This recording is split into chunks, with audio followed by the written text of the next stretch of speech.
Sarashiva Samarambam Shankaracharya Madhyamam Asmadacharya Paryantam Vande Guru Paramparam Ishvaro Guratmeti Murti Veda Vibhagine Vyomavad Vyapta Dehaya Dakshinamurtaye Namah Sarva Vedanta Siddhanta Gocharam Tamagocharam Govindam Paramanandam Sadgurum Pranatosmyaham Om Govindaya Namaha Krishnaya Namaha Paramatmane Namaha Om.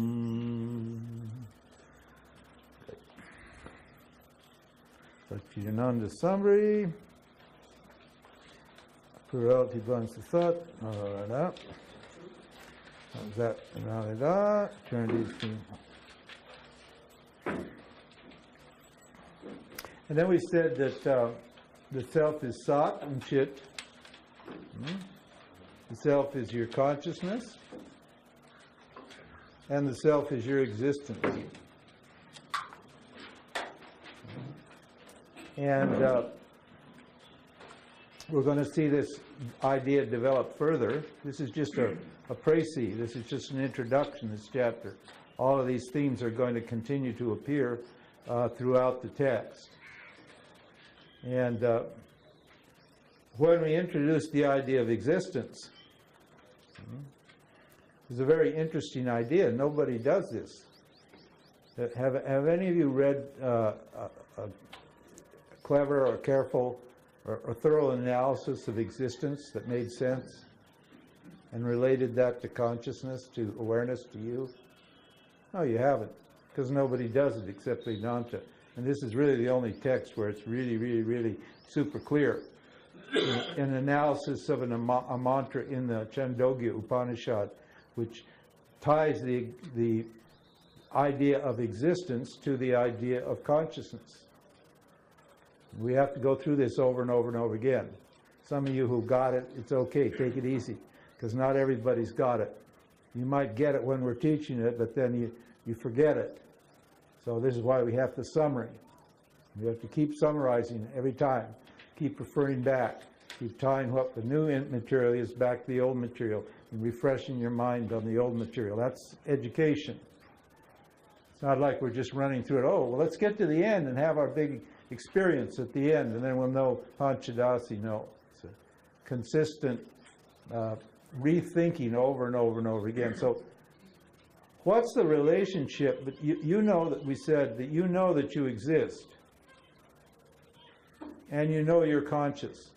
Now, do you have any problem really understanding that you're conscious? Does anybody have any problem with that? No. But do you have a problem now understanding that your consciousness? That may be more difficult, right? Because why? Because there's a superimposition. The jiva, the individual, is what has that individual done? It's taken consciousness, which is a generic thing, and it's turned it into a conscious being. Maya has what? So you think you're a special, unique conscious being. You don't think you're just generic consciousness. Generic means limitless.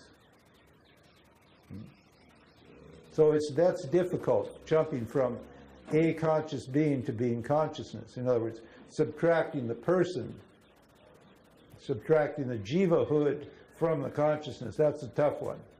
But it's not that hard to do if you just start analyzing the jiva and analyzing the consciousness, and you look at the differences, and then you can separate out the jiva-hood from the consciousness, and then you can see that the jiva looks like it's an individual. It looks like it's a single unit of consciousness, a single blob of consciousness, but it's actually limitless consciousness appearing as what? As an individual, because the upadhi, the 5 sheaths, make it look like it's what? It's limited. That's not so hard to understand. It may be hard to practice that in your thinking. But if I tell you that the chair is consciousness, what happens there with your mind? Huh? Is that easy to understand? Huh? Well, if all is consciousness, then the chair and the table and the wall is consciousness. Okay. Huh? Pardon? Too many sheets. Too many what? Sheets. Sheets. No. No. How do we get from the wall to consciousness? We can get from the jiva to consciousness. Okay, that's not such a big leap. We just have to take away the limiting adjuncts there. But how do we get from the statement that the material objects are consciousness? That's the big issue, because reality is non-dual, then I have to see it all as consciousness. And it certainly does not seem that this chair, operative word is seem, okay, remember, operative word seem. It certainly doesn't seem as if this chair is consciousness. And why isn't it, why doesn't it seem to be consciousness? Now, this is your test. You guys, I'm testing you now. I've given you a teaching. Now this is your examination. Because it's projection. It's not conscious. Huh? Well, yes and no. Come on, I'm looking for another answer. Knowledge. What is it made out of? What's the chair made of? What guna is it made out of? Tamo guna. Maya is 3 gunas. Sattva, Rajas, and Tamas. What are the material elements made out of? Tamo guna. Tamas. Not tamoguna, that's not right. Tamas. They're made of, the gunas come later. There, tamas and rajas and sattva bind you in the psychology of human beings. There they become ropes that tie the jiva down. That's what a guna means, rope or a chain. So the rajas, tamas, and sattva, they don't bind anything because there's nothing to bind at the creation stage. Once the creation becomes manifest, then the jiva appears, and the jiva has sattva, rajas, and tamas functioning in its subtle body. And so what? And then sattva, rajas, and tamas become gunas. They tie the jiva down to what? To the subtle body. So they become gunas there. But at this stage, we're talking at the creation stage, before the jiva is projected. The jiva is a projection. So at the creation stage, before the jiva is projected, we've got to get what? The Big Bang happens. The Big Bang means what? Matter is poof, powered out, just a big projection. We don't have a problem with the Big Bang theory. That's what we call instantaneous creation. It's instantaneous. We have 2 theories of creation. One's evolution, the other's instantaneous. The Big Bang theory fits right in with our instantaneous creation. So what is Maya manufacturing tamas out of? We've already said that. It's manufacturing it out, what? Tamas out of the existence aspect of what? Of awareness. Awareness is what? Sat, Chit, Ananda. Sat means existence, Chit means consciousness, and Ananda means limitless. So Sat and Chit are limitless is the statement. Now, consciousness comes from what? From Sat, doesn't it? Consciousness comes from Sat, because you can't be conscious unless there's Sat, unless there's a consciousness, awareness. But where does the material come from? The existence aspect, the what? The Sat. I'm sorry, Chit. I meant the Chit. I got it back. I got it up. Consciousness comes from Chit. That's easy, isn't it? Chit means consciousness. But what about the material world? Where does that come from? Sat. Existence. Okay? So we've got that. Huh? Now we got to get Sat and Chit back together again. Right now we're separating Sat and Chit. Why are we separating Sat and Chit even though they're the same thing? Because we have to what? Include the material world in our understanding of consciousness. So we don't feel like a stranger in the material world. You see a lot of these spiritual people, they feel really uncomfortable here in the material world. They're uncomfortable in their bodies. It's very weird to look at a lot, not just spiritual people. There's a lot of people who are extremely uncomfortable in their bodies. They wear them like an ill-fitting suit. It doesn't fit them at all. And they're clumsy and they look weird when they walk around. It's like, oh, They're not comfortable in this body. Body is just your material suit. It's a suit of clothing. It's not conscious. Body's matter, just like a wall. So how are we going to get the body and the wall? How are we going to see it as ourself?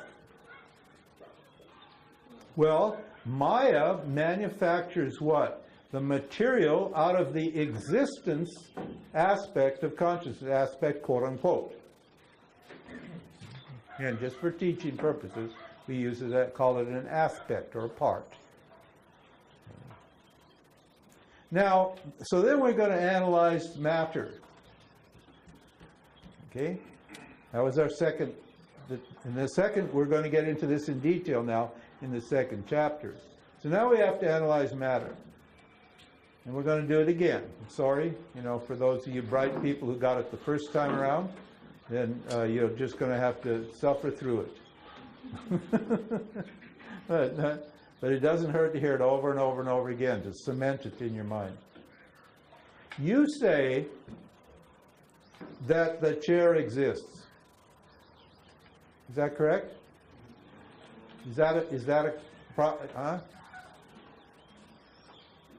You say the chair, the glasses exist, the pen exists, the scripture exists, the light exists, the room exists, the birds exist. Well, we'll wait on this. Wait on the appearance business. The clever ones.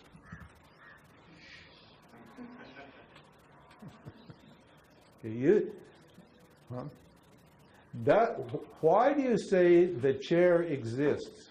And when you say the chair exists, or the pen exists, what is the subject of the sentence?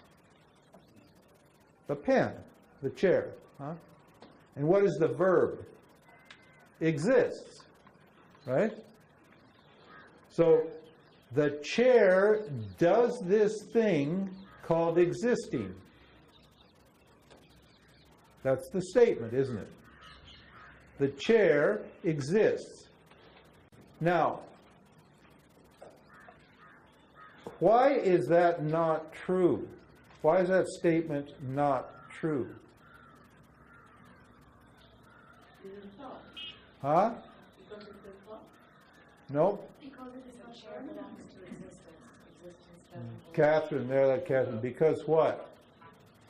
The chair belongs to the existence. The chair is the existence is actually the subject, and the existence is actually the subject, and the chair is the verb.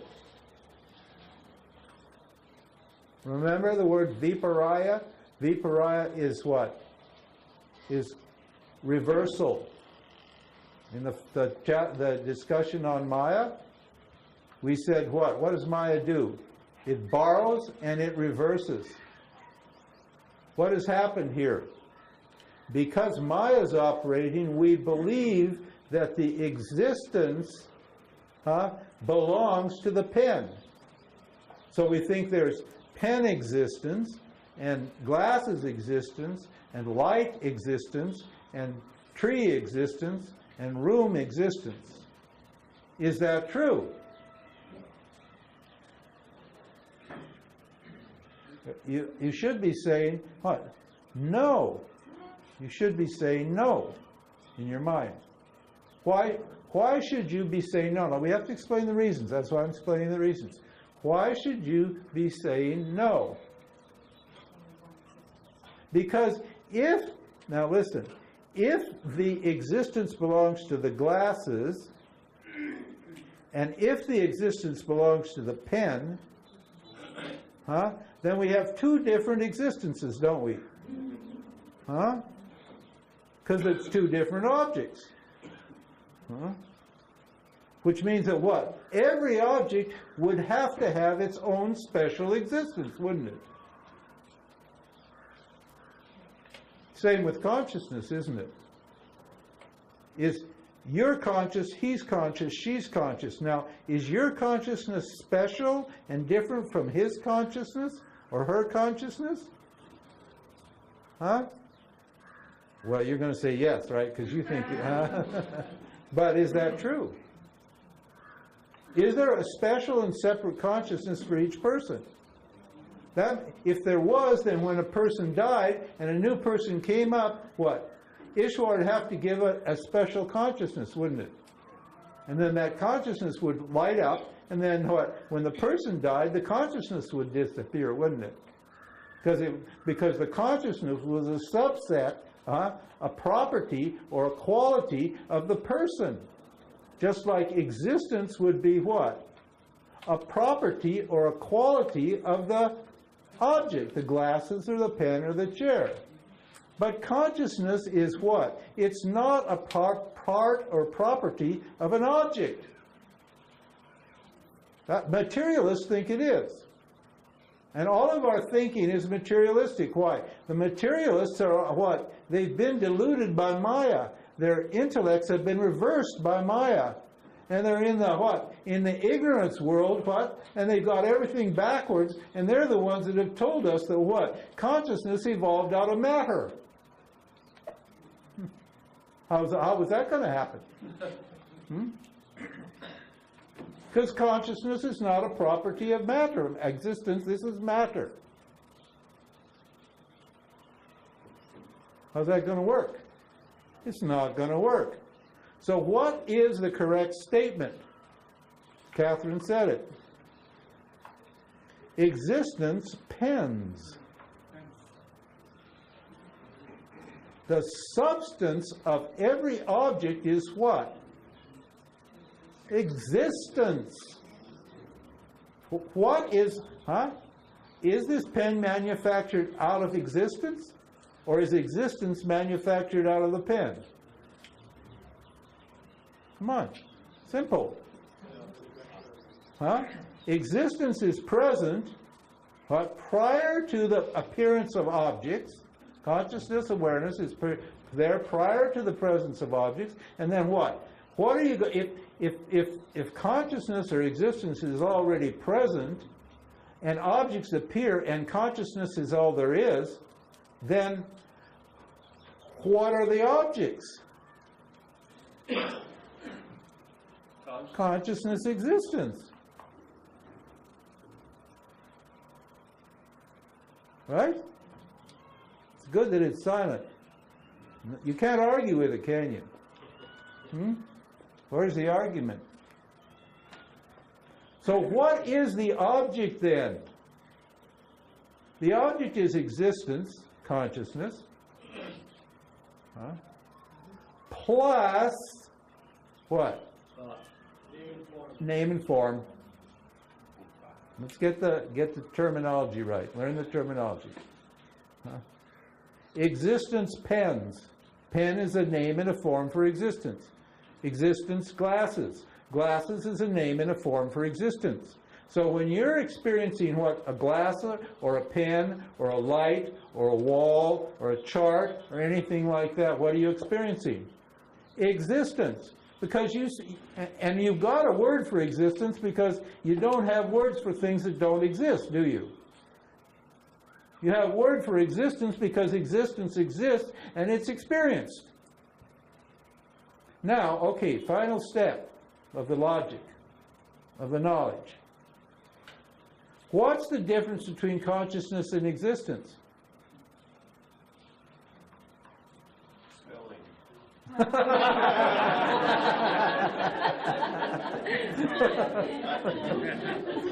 Good, Dave. Good, yeah, spelling. That's it. Okay, you have doubt? You say you exist, and you say you're conscious. Okay? Does anybody have a doubt that they exist? No. Does anybody have a doubt that they're conscious? No. So nobody has doubts about that. Everybody knows that. That's a fact. You exist and you're conscious. Now, try to separate the two.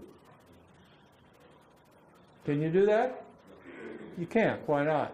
Because what? Existence is one way of what? Expressing yourself, and consciousness is another way. Sat and Chit, what? Refer to you. You exist and you're conscious. And you are, it says in the thing, what? All objects are manufactured by Maya out of what? Sat and Chit. Existence and consciousness. Therefore, what?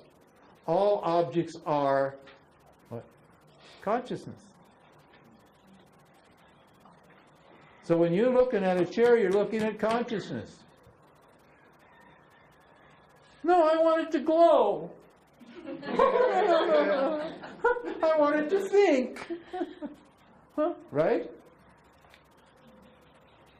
Because you imagine that consciousness should be doing something. Consciousness what? Knows, and it what? It exists. The same thing exists as knows. It doesn't have to behave a particular way according to your idea of what consciousness is. Problem solved. No disconnect between me, consciousness, and what? And the material objects. Now, every material object, every object in Maya is a material object. Huh? We understand gross matter. But what? We also have subtle matter. Is subtle matter not matter? Yeah, it's matter, isn't it? Is causal matter not matter? What's common between causal matter, subtle matter, and what? Gross matter. What's common? Matter. And where did we start the teaching? Prakriti is pure sattva, pure matter. Pure reflective awareness. You know what? It's all matter. I mean, you're starting from matter. But what does Maya do? It strips the sentiency out of the matter, apparently. Or, alternatively, it adds sentiency to the subtle body, and that's why you say you're a conscious being. You're not a conscious being, you're consciousness appearing as what? A conscious being, a name and a form. A human being. Consciousness appears as a bug. It's the same as a human being. It's just different, what? Upadi. Different subtle body. The insects have different subtle bodies from human beings. That's all.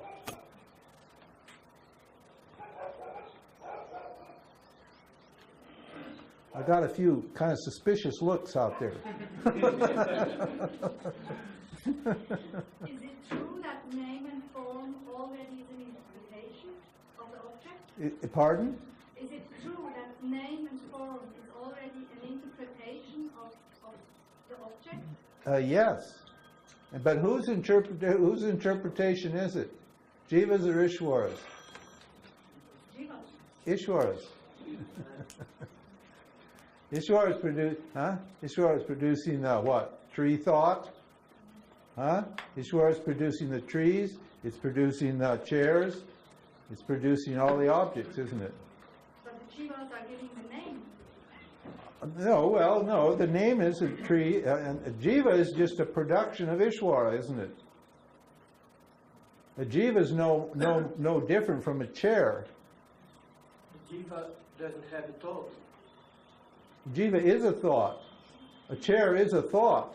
What are thoughts? Are thoughts matter or are thoughts consciousness? Huh? Is there a chair apart from the thought of a chair? Think about this. Come on. Is there a chair apart from the thought of a chair? No. Are thoughts conscious? What are they manufactured out of then? Kamaguna. Matter. Out of existence. Thoughts exist. So anything that exists here in Maya, what? Is consciousness minus what? Minus awareness, sorry. But understand, I'm just using that with a big quotation marks. It's consciousness that's not conscious or not aware.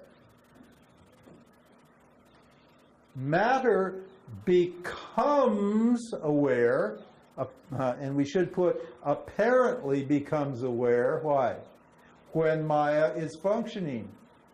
If Maya is not functioning, then what?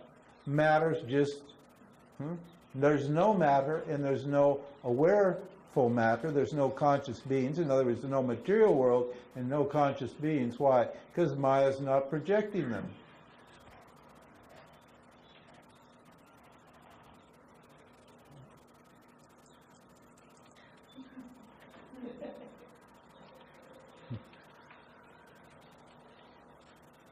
It takes a little thinking. But this logic, I'm just operating this logic for you. And this logic becomes your logic when you can actually think this through step by step and understand at each stage what it means. Then you're Alyani. Then you're free. Then you can no longer what? Exclude your jiva from yourself. You can no longer exclude the material objects from yourself. You see that everything is me. But I'm free of everything.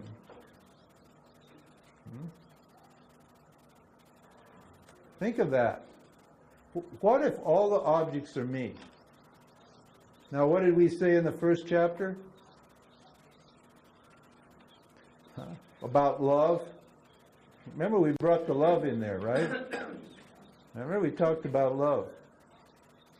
You only love something, you only love yourself, isn't it? You only love yourself. Remember, that's what they're saying here. All love is love for the self. The love is never for anything else. You may tell somebody who thinks they're somebody that you love them for themselves, but you don't love them for themselves. You love them for yourself. It pleases you to do that. Now, if that's true, and it is true, because nobody can refute that, that's just a fact, then what if all the objects, and the objects are what? Conscious beings and matter. If matter and all the living beings are me, what's my relationship going to be to what? To matter and conscious beings. Loving. Right? Am I going to have, you better not go this far. Because this is going to force you to love everybody because everybody's you. And it doesn't please you right now maybe to love everybody. Does it? You got your people you don't like, right? You don't realize that you're not, that's yourself you're not liking. You think it's them you're not liking. Right? Isn't it? But it can't be. You can't be disliking somebody else. Why? Because there's nobody else.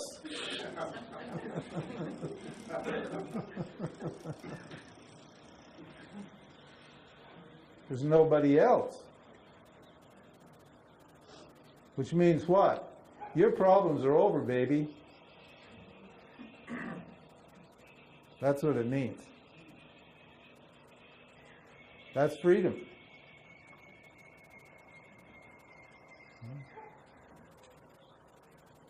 Pretty cool, huh? Pretty cool. See how we get there? See the steps? Tick, tick, tick, tick, tick, tick, tick, tick, tick, right up to what?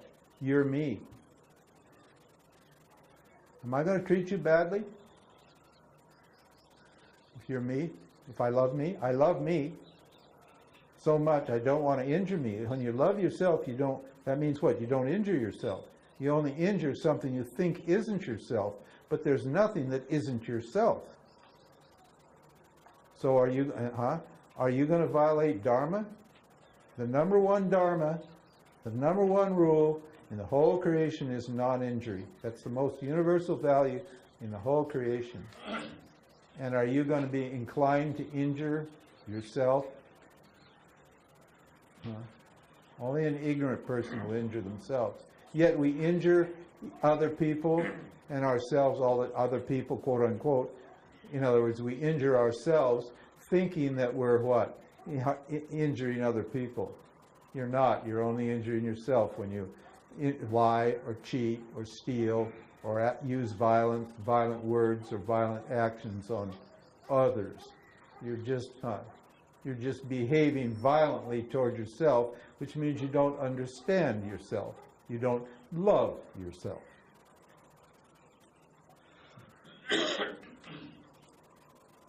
Wouldn't that be nice? That would be very nice, to not have problems. Because all the problems are just based upon the idea that there's something other than me.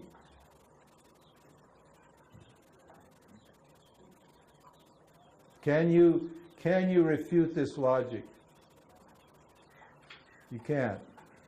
Because you agreed at every stage. That's why it's so quiet here.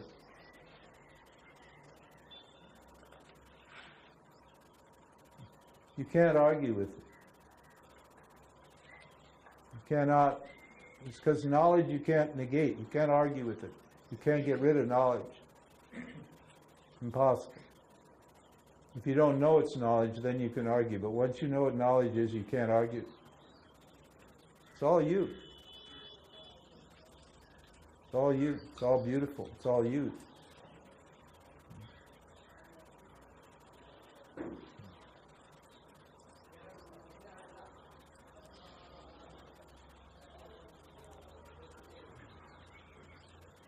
It's like we'll probably start chapter 2 start it fresh on Sunday.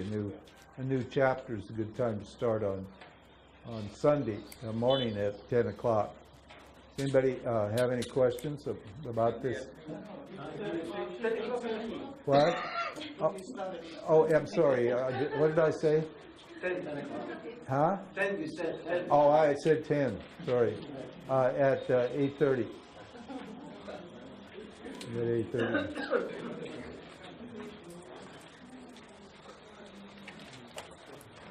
So, we'll have the video. I mean, if you have a hard time, we'll go through this logic all over and over and over again. Commit it to memory. And, commit these steps to memory. Step, step, step, step, step. I just gave you a complete summary of the teaching. And we got to what? It's all me and I love myself. Huh? From what? From analyzing chairs. and pens. Huh? Is that a cool teaching or is that a cool teaching? That's a cool teaching. Arguments? Questions? Complaints? Thanks. You're welcome. Thank the Lord. Yeah, Mark. So do we then lovingly do everything we can to get the chainsaw guys to stop? No, we bribe them. That's loving them. They'll be full of love. We give them 1,000 rupees and tell them to keep themselves quiet for 2 hours. They can hack with their little things and do other jobs, but run the chainsaw after hours. And what happens with anytime they want to earn 1,000 rupees, they just bring a chainsaw over? Well, we'll It's not a sustainable solution. Yeah, it is. Yeah, it is. It'll work. We'll just pay them 1,000 rupees. We got 100 people. Everybody will pay 10 rupees? Huh? Every time they come, will everybody pony up 10 rupees to have a quiet? Yeah, sure you will. So we're good to go. I think they may go away. Who knows? Maybe they won't be here tomorrow. I mean, we won't be here tomorrow. If they're here tomorrow, then they can just cut like... Huh? Sunday's a day off usually. Sunday's probably a day off for them. Oh, yeah. Or not. I mean, in India, people work on Sunday too. I mean, they need money. They're going to work. So, well, we'll see. We'll see. Okay. Sadashiva Samarambam Shankaracharya Madhyamam Asmaracharya Paryantam Bande Guru Paramparam. That's a invocation of the lineage. Sadashiva from the first guru is what? Consciousness. To Shankaracharya in the middle and my guru at the bottom. I worship, I honor, I respect the sampradaya, the tradition of knowledge. That's what that means.